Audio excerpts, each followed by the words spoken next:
Olá pessoal, tudo bem com vocês? Vamos dando sequência aos nossos estudos da disciplina História da Educação. Professor Rafael, e o tema de hoje, Educação, Sociedade e Cultura no século XX, a democratização do ensino. Vamos perceber então que durante esse processo da democratização do ensino, que foi com uma conquista somente no século XX, não podemos esquecer de todo o processo que chegou a esse cume. Lembrando que, na Idade Média, a educação é voltada para uma realidade religiosa e classista, somente para nobres. Também, na Idade Antiga, era uma educação na Grécia ou no Egito, como qualquer outra situação, era voltado para classista novamente, nobres, faraó, no caso do Egito, e para os grandes proprietários de terra, no caso da Grécia. Então, nós percebemos que o processo de democratização do ensino só vai acontecer a partir do século XX, justamente por conta das revoluções que nós já estudamos, principalmente a Revolução Francesa, aonde se encontra o direito à educação e acesso à mesma para todos os cidadãos, deixando então de ser uma realidade classista para ser uma realidade para a formação e para uma boa sociedade. A formação educacional deve ser adquirida ou ensinado a todos, a partir de um direito já adquirido com os processos revolucionários.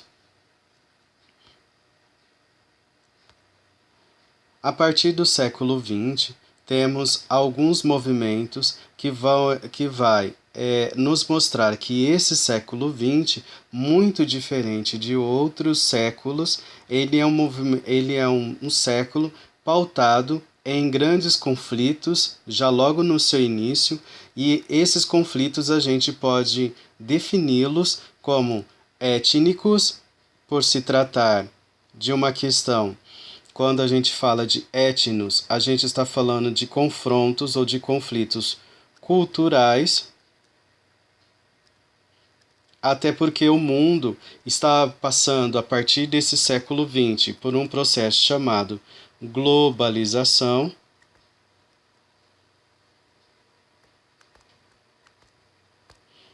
E esse processo de globalização faz com que outras culturas tenham contato umas com as outras. No entanto, essas culturas passam a ser principalmente a europeia, entendendo como possibilidade de civilidade, de ser o povo responsável por trazer a civilidade para todos os outros, para as outras nações ou para outras realidades do mundo.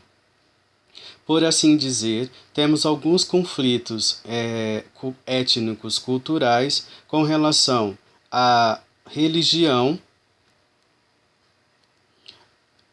à questão política e à questão econômica.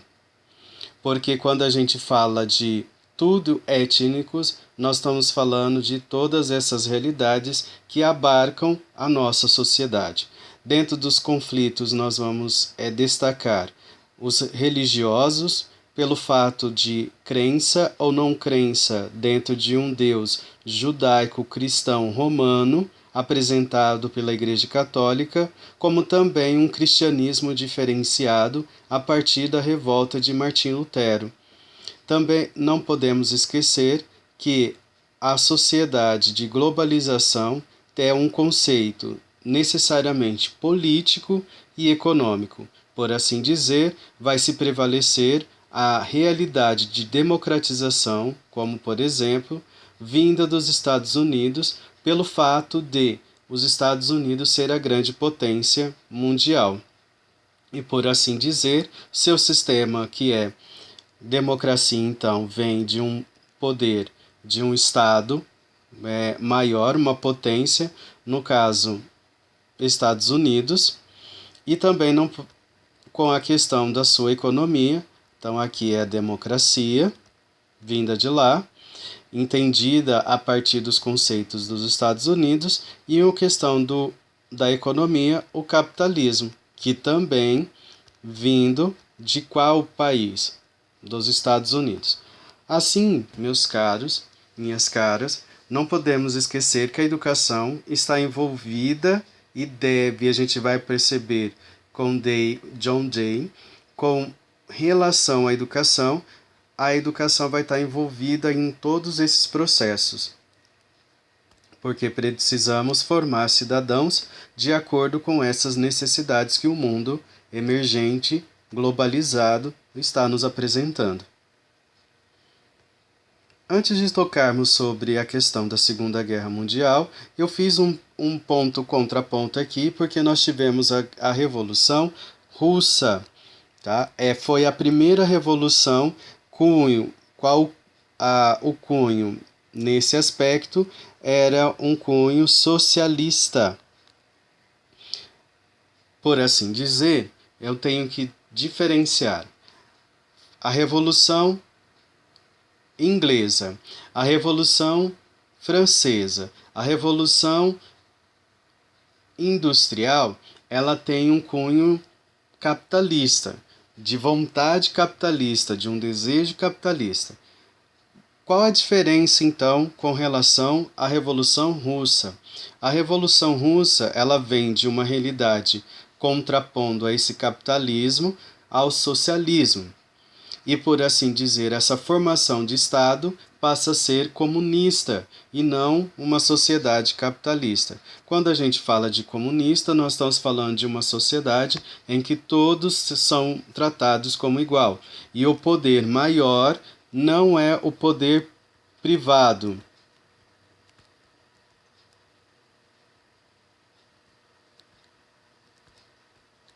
Não é o privado.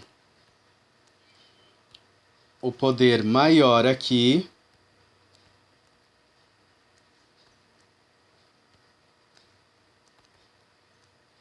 é o Estado, tá? É o Estado que divide tudo que tem para todos igualmente. Igualmente. Tá. Basta vocês entenderem então que a Revolução Russa, ele vai trazer um ideal que o privado não tem poder. O que tem poder é o Estado, contrapondo necessariamente assim o capitalismo.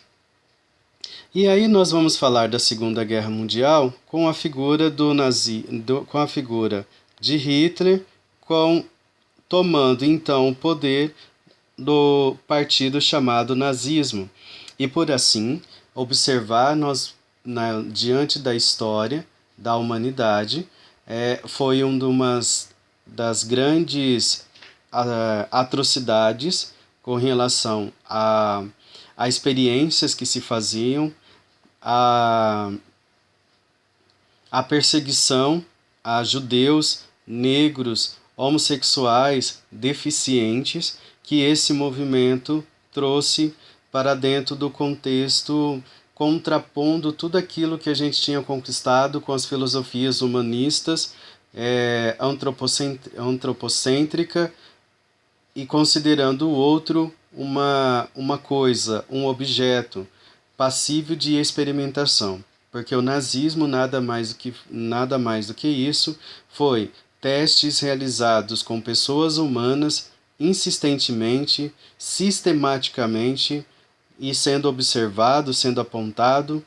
para ganhos científicos, entre aspas, porque a gente sabe que sim, muito desses ideais do avanço da ciência se deu por conta do nazismo, mas ao mesmo tempo assolando milhões, cerca de 6 milhões de judeus, entre outras categorias, sendo mortas por conta desses experimentos.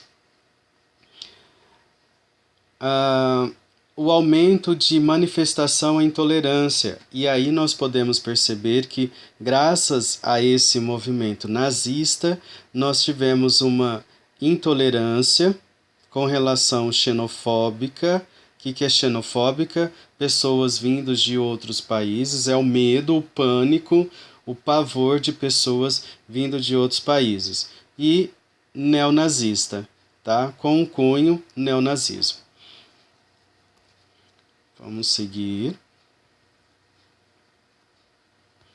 Após a Segunda Guerra Mundial, nós ficamos divididos em dois grandes blocos, porque terminou a Segunda Guerra Mundial, logo em seguida nós temos uma ideia de uma sociedade dividida sobre dois prismas. Quais são esses dois prismas? Lembrando que o mundo se encontra dividido, tá? Entre capitalista e comunismo, americano versus soviético. E eles simplesmente dividiram o mundo a partir desse ideal. Tá? Não vou entrar nos detalhes dessa guerra. Portanto, ela é chamada de Guerra Fria porque não houve confronto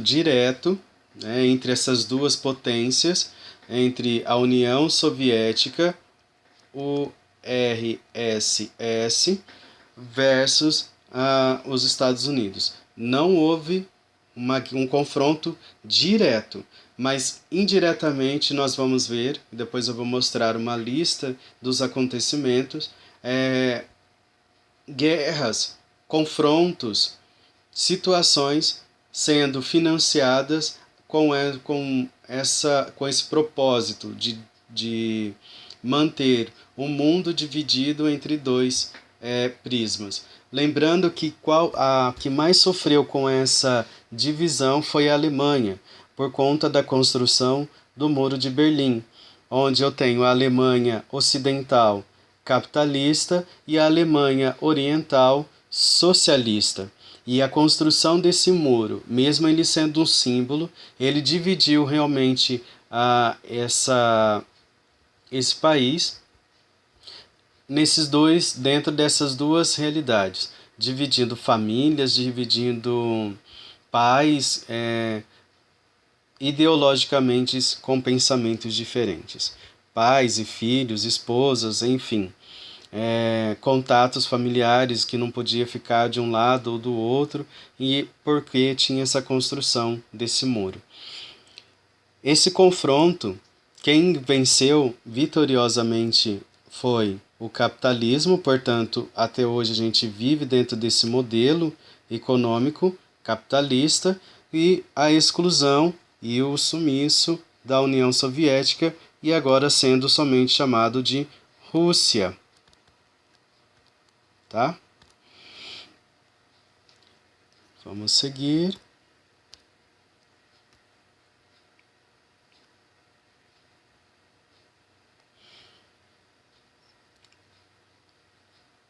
Conflitos temos? Temos muitos conflitos, mas também temos a possibilidade de avanços tecnológicos, como, por exemplo, conquistas científicas. DNA foi descoberto nesse processo, RNA, nós descobrimos também a possibilidade da clonagem a partir do descobrimento do DNA, com que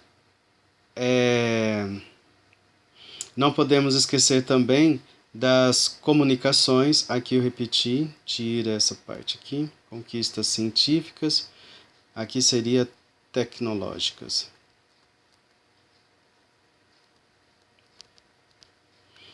As conquistas tecnológicas computador,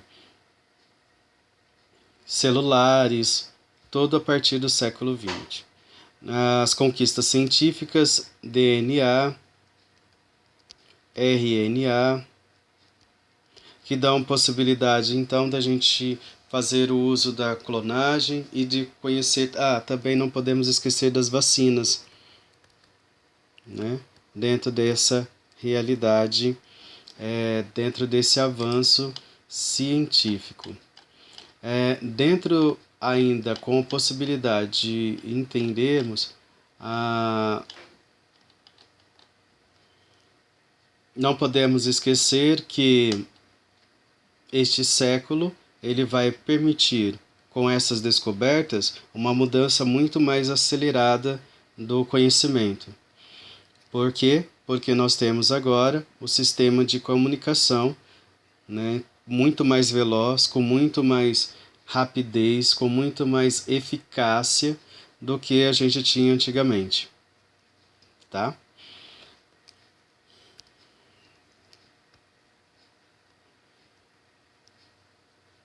Alguns acontecimentos cronológicos. Então, nós tivemos a Primeira Guerra Mundial, em 1914, a Revolução Russa em 17, a instauração do fascismo na Itália em 22, a quebra da Bolsa de Nova York, que gerou toda essa questão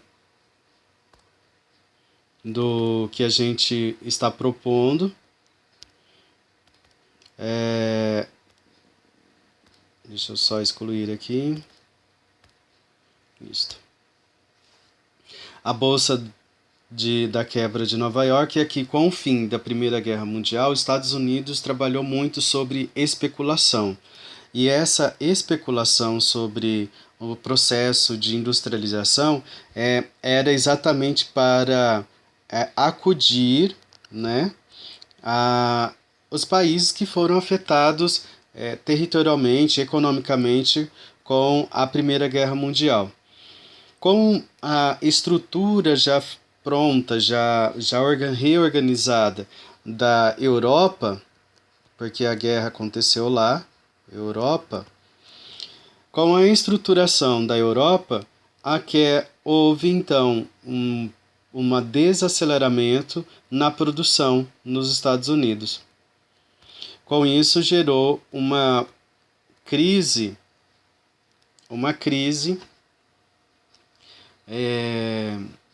digamos, de produção, porque a produção, imagina você produzindo 1.000 carros por dia e de repente você tem que produzir 10 carros por dia. Por quê? Porque não tem mercado consumidor. Lembrando que o capitalismo ele vive do mercado consumidor. Aqui quem faz é os Estados Unidos, manda para a Europa. A Europa se reestruturou, acabou então esse mercado consumidor. Acabou não, diminuiu o mercado enquanto elas estavam sendo estruturadas para crescer. E com isso houve a quebra da Bolsa de Nova York.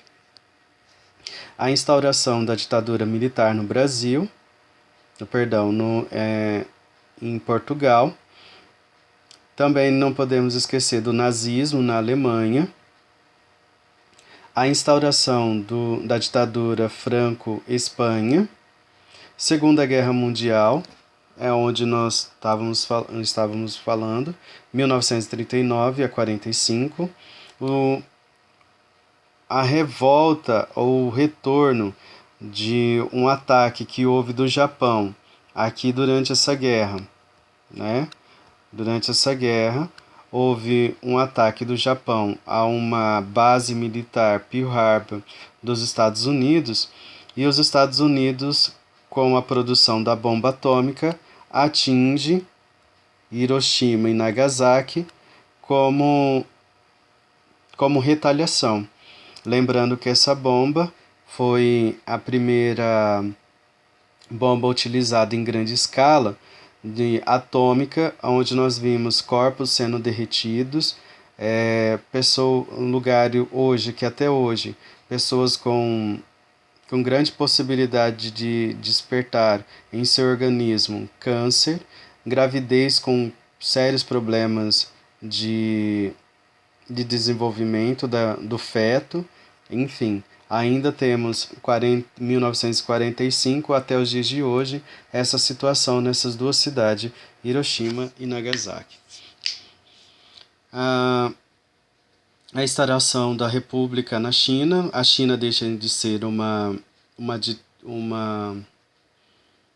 ditadura, né, um totalitarismo, para passar então a ser uma república.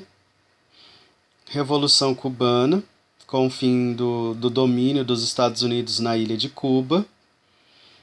Guerra do Vietnã, aí onde que nós temos o financiamento direto, tanto porque era Estados Unidos versus Vietnã, e quem financiava o Vietnã era a União Soviética, como qualquer outro processo na Europa ou no mundo, era o golpe militar. Nós não ficamos atrás. Em 1964 tivemos o golpe militar, queda do Muro de Berlim. Como eu falei, ela foi construída no início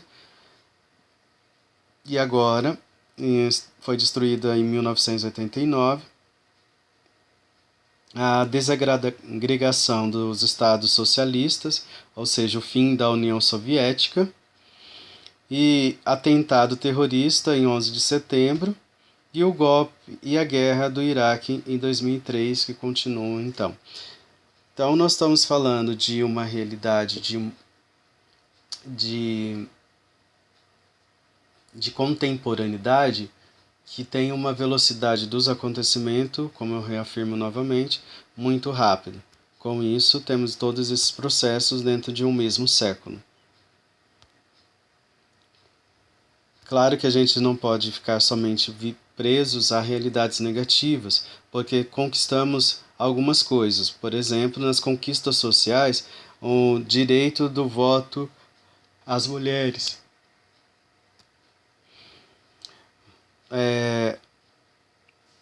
E também a questão das mulheres e os analfabetos. Os analfabetos também agora têm direito a votar.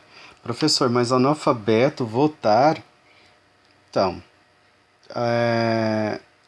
digamos que foi uma alternativa, né, para justamente dentro de um processo que vai chamar-se Estado de Direito, nós vamos observar que a educação nesse período, nessa proposta, estava indo de contramão, porque hoje nós falamos da consciência e tal, e para votar consciente. Agora, como que um analfabeto poderia estar consciente das, das periculosidades de um mau voto, como também dos benefícios de um bom voto? Então,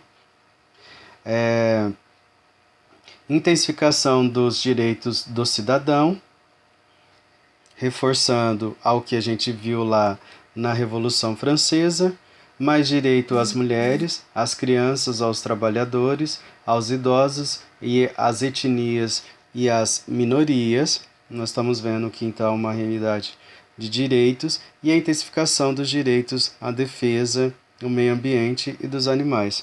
Percebemos nesse processo que houve um grande avanço na questão dos direitos.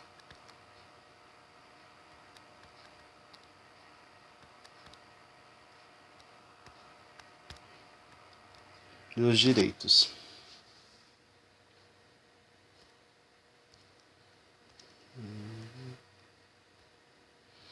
Quanto aos avanços científicos, nós temos as invenções dos automóveis, avião, cinema, rádio, televisão, computador. Na científica, que eu já falei para vocês, nós temos as descobertas dos antibióticos, das várias vacinas, dos contraceptivos orais, o desenvolvimento de novas técnicas de tratamento para várias enfermidades, até então irreversíveis. Parkinson também, as doenças do colágeno, dentre outras. Com relação às tecnologias, nós ainda temos os avanços, os voos espaciais, a chegada do homem à Lua, satélites artificiais visando vários corpos de satélites, inclusive alguns fora do nosso sistema solar, e a criação da internet, telefone, celular, entre outras coisas. O que tem a ver a educação dentro desse processo? Tudo, porque aí passou a ser um desafio não muito fácil. Então, a tarefa da educação não é muito fácil. Por quê? Porque apesar porque caracteriza-se linhas gerais da educação do século XX, porque colocar tudo isso dentro de um sistema para a gente poder estudá-lo não é tão simples assim. Mas, apesar disso, alguns elementos podem ser destacados, como, por exemplo, a democratização da educação, fundamental. Então, esse século nos dá essa garantia do direito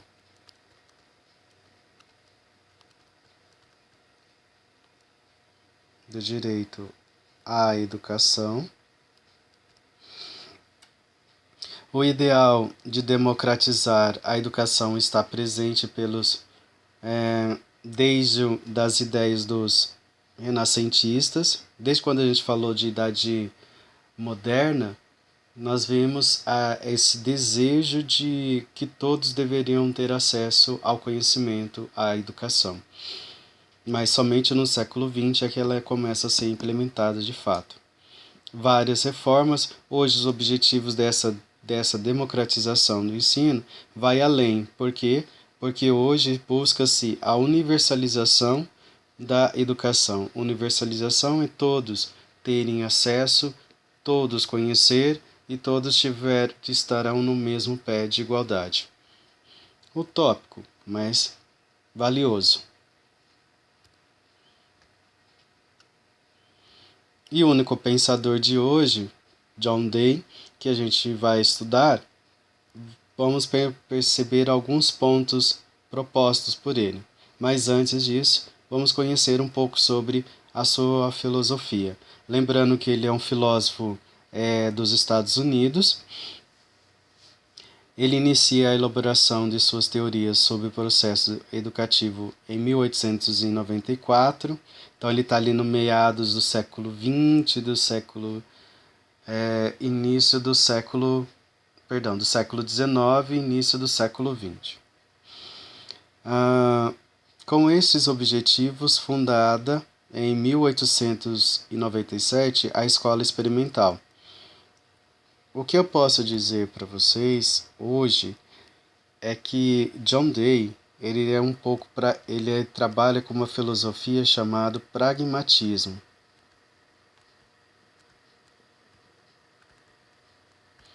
Professor, o que é pragmático? Prático, a prática. Ele gosta de trabalhar com conhecimento que favorece, então, a prática. O aluno aprende com a prática e com os acontecimentos. Se há uma democratização do conhecimento, a partir do momento que eu aprendo fazendo e ao mesmo tempo eu aprendo o sentido daquilo, o porquê daquilo. Então não fica diferente. Ele gosta também de trabalhar com o equilíbrio das coisas. Fé e razão. Na verdade, para ele precisa ter um equilíbrio, emoção e razão. Tudo em nós deveríamos ter um equilíbrio, porque só quando há um equilíbrio é que é possível desenvolvermos. Se não houver o equilíbrio, falta alguma coisa e, por assim dizer, não conseguimos progredir, não conseguimos desenvolver num todo. Para Dee, a democracia era um desses avanços e poderia ser aprendida por meio de uma educação escolar que deveria ter o quê? Como aprender fazendo e aprender o sentido do porquê fazer.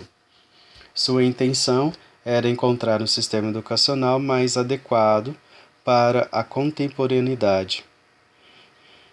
Tinha como proposta que a escola fosse uma sociedade em miniatura. Tudo o que acontece fora dos muros da escola, e é bom a gente saber que em se tratar de muros da escola, é mais latino essa questão de construção, latino sulista, no nosso caso, do que nos Estados Unidos, onde a escola, geralmente, vocês podem perceber que não existe muro, existe paredes, né? No máximo ali uma porta principal. Do resto, toda a estrutura é o corpo da própria escola. Então, para ele, a escola nada mais é do que uma mini realidade social. Por quê? Porque ali precisa haver de todos os grupos, de todas as etnias, favorecendo esse convívio dentro de um ambiente escolar conflitante, de povos diferentes, de ideias diferentes, de situações diferentes, socialmente, economicamente falando, vai ser melhor, porque assim ele vai saber lidar numa sociedade mais ampla e ao mesmo tempo buscar soluções para os conflitos existentes dentro dessa sociedade. Por quê? Porque ele já vivenciou dentro de um ambiente menor a possibilidade de convivência mais tranquila, mais harmoniosa, de grupos e de pensamentos diferentes, possibilitando, por fim, uma convivência harmoniosa entre as diferentes classes sociais. Vamos lá. E é isso, pessoal, por hoje. Deixa eu ver se é só isso mesmo. Não. Vamos dar só uma continuidade e para vocês perceberem que ele escreveu uma obra chamada Democracia, e Educação, muito importante, né? Essa ideia de democratizar. Nas páginas ele deixa bem claro para a gente uma sociedade democrática plenamente educada é um único meio aceitável de uma organização de governo social. E aqui do lado eu tenho um esboço do que é essa construção do pensamento de John Dewey. Ele é expoente máximo da escola progressista americana, né, que é a ideia de progresso. Chamou a atenção para a capacidade do pensar do aluno, porque até então tinha-se a ideia de que o aluno era uma tábua rasa, valorizando então o que o aluno já traz. O pensamento não existe isolado da ação, então por isso ele vai falar lá da educação. Aprender fazendo. A democracia e a liberdade de pensamento tem a ver com a questão de uma educação emocional e intelectual da criança. É a possibilidade dela trabalhar com essa liberdade de pensamento e a partir dessa liberdade ele encontrar o equilíbrio emocional e intelectual. Beleza? Vamos seguir.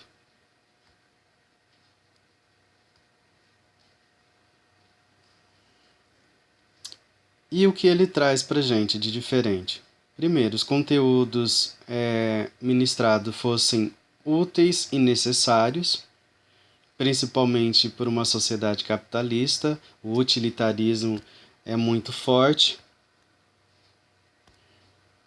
A ideia, então, de ensinar o que é útil. A escola deveria oferecer condições para os trabalhos independentes da classe social. Então, independente da classe social, todos deveriam ter condições, ter as mesmas condições, perdão. A democracia tinha que estar articulada com a escola e com a sociedade e com o mundo do trabalho. Então, uma escola, uma formação do indivíduo deve, ao mesmo tempo, atender a sociedade, que é o mundo do trabalho, e a escola. Para Dewey, a educação deveria contribuir para abolir privilégios e injustiça. Esse é o principal foco da educação, segundo John Day. E para terminarmos, agora sim, algumas crenças apresentadas por John Day. À medida que a escola formasse pessoas diferentes, estaria contribuindo para uma mudança da sociedade. Em tese, só se tivesse a possibilidade de todos terem o mesmo princípio, a mesma formação. E não é o caso no nosso Brasil hoje. E aí eu abro a discussão para dentro de uma realidade onde eu tenho o público e o privado, e que a gente percebe muita diferença entre uma e a outra. Se a estrutura interna da escola e as matérias de estudos com seus respectivos conteúdos fossem orientados para um modelo democrático, a sociedade produziria esse modelo. Então, a escola deve apresentar o modelo democrático. Então, não é o professor gritando, não é o professor mandando. É um processo onde o aluno também pode ter a possibilidade de contribuir para a formação desse método ou do ensino. Nesse sentido, a educação passou a ser vista como via de desenvolvimento social, como instrumento de equalização.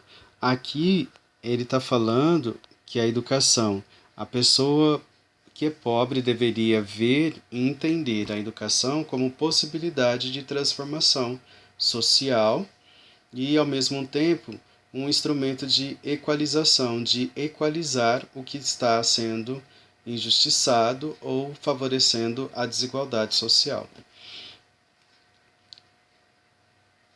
Estimular o espírito de iniciativa e independência que leva à autonomia. O sujeito ser autônomo e, ao mesmo tempo, ter a capacidade de autogoverno, virtude de uma sociedade democrática. Isso é a virtude de uma sociedade democrática, em que o sujeito saiba ser autônomo e, ao mesmo tempo, saiba se autogovernar. Digamos que jogamos isso para dentro da educação. O aluno fosse responsável pela sua própria formação e contando com o auxílio do professor. John Day, quando a gente for estudar filosofia da educação, nós vamos ficar muito preso a ele, porque ele contribuiu muito para um ideal chamado escola nova, desenvolvido aqui no Brasil, ou escola novista. Para quem quiser, pode procurar um pouco mais sobre esse processo, mas a gente vai falar nos próximos encontros os movimentos que no Brasil deram estrutura para a educação.